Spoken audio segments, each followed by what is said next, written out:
Study के लिए लगातार बने रहिए हमारे साथ। चलिए आज का टॉपिक शुरू करते हैं।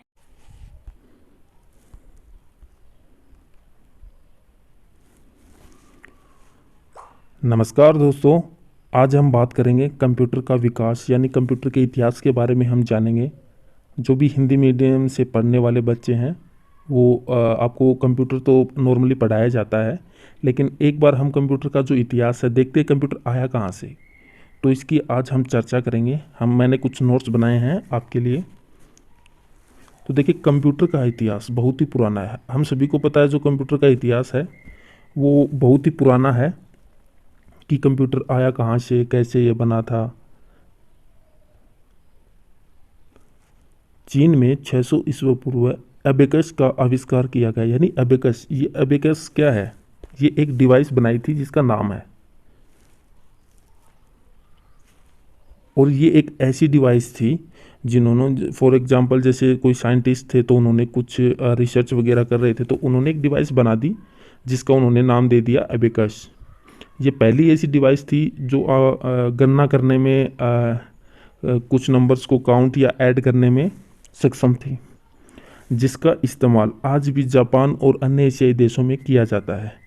आधुनिक कंप्यूटर का विकास ब्लेज पास्कल द्वारा निर्मित, यानी ब्लेज पास्कल एक वैज्ञानिक थे जिनके द्वारा पहली मैकेनिकल एडिंग मशीन की शुरू बनाई गई थी।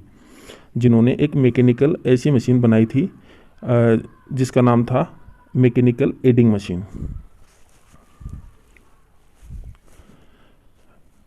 इसमें जब कंप्यूटर का विकास हुआ था तो उस टाइम क्या हुआ था, ये लगभग 1945 के आसपास हुआ था।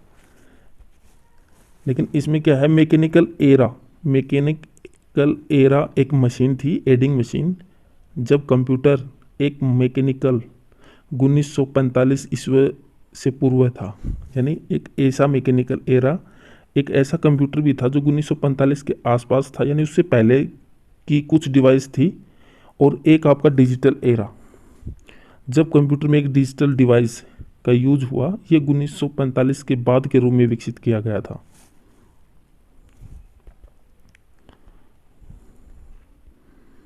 कंप्यूटर का इतिहास के बारे में चर्चा करेंगे, यानी कौन कौन सी डिवाइसें बनाई गई थी और उनका क्या यूज हुआ था, देखने में कैसी थी। तो वो हम डायग्राम से आपको दिखाएंगे कि देखने में वो कैसी थी। तो सबसे पहले कंप्यूटर के इतिहास के बारे में, जैसे यंत्र एक डिवाइस थी जिसे अबेकस नाम दिया गया था। यानी यहाँ पे भी आप देख सकते हो अबेकस जो पहली डिवाइस थी जो बनाई गई थी। और इसका आविष्कारक देश की बात करें तो इसका आविष्कार देश चीन था इसका, और ये 600 BC के आसपास बनाई गई थी। लेकिन इसमें मेन क्या बात थी, इसमें लकड़ी के फ्रेम में लगी क्षति जोड़ने व घटाने के लिए किया जाता था। यानी एक लकड़ी के फ्रेम में उन्होंने कंप्यूटर को तैयार किया था। यानी एबेकस एक डिवाइस ऐसी बनाई थी जो गणना कर सके, वो भी लकड़ी के फ्रेम में। यानी तारों के द्वारा इसकी क्या होती थी, गणना होती थी। जब हमारे पास उस टाइम कंप्यूटर नहीं था तो लोग जैसे नॉर्मली हम कुछ डिवाइसें बना लेते थे, जैसे नॉर्मली हम जैसे अंगुलियों पे काउंट करते हैं, लेकिन पहले ऐसा कुछ नहीं था। तो लकड़ी के फ्रेम में उन्होंने एक ऐसी डिवाइस बना डाली जो ओनली गणना कर सके, वो भी तारों के द्वारा। ये देखिए दोस्तों, ये वो डिवाइस थी। इनमें क्या होता था, यहाँ पे आप देख सकते हो छोटे छोटे क्या लगे होते थे। इसमें ये पूरी लकड़ी की फ्रेम है और इसके अंदर छोटी छोटी यानी इनके बीच में जो तार लगे होते जिससे होती थी काउंटिंग। और इसमें कुछ सर्किल से कुछ मान सकते हो ये जो डिवाइस थी तो ये ओनली काउंटिंग के लिए यूज होता था। इसका क्या नाम था, एबेकस।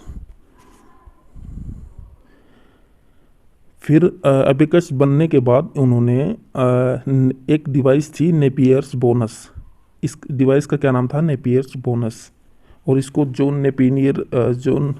नेपियर ने बनाया था। 1617 हड्डियों द्वारा बनी इस मशीन जिसमें हम गुणा और विभाजन के लिए 0 से 9 अंकों को स्टोर किया जा सकता था।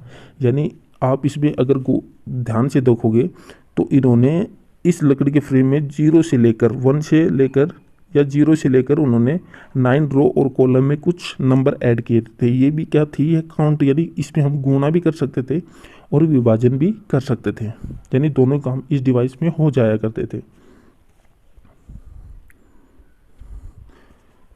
तो इसका नाम याद रखना, ये है नेपियर्स बोनस।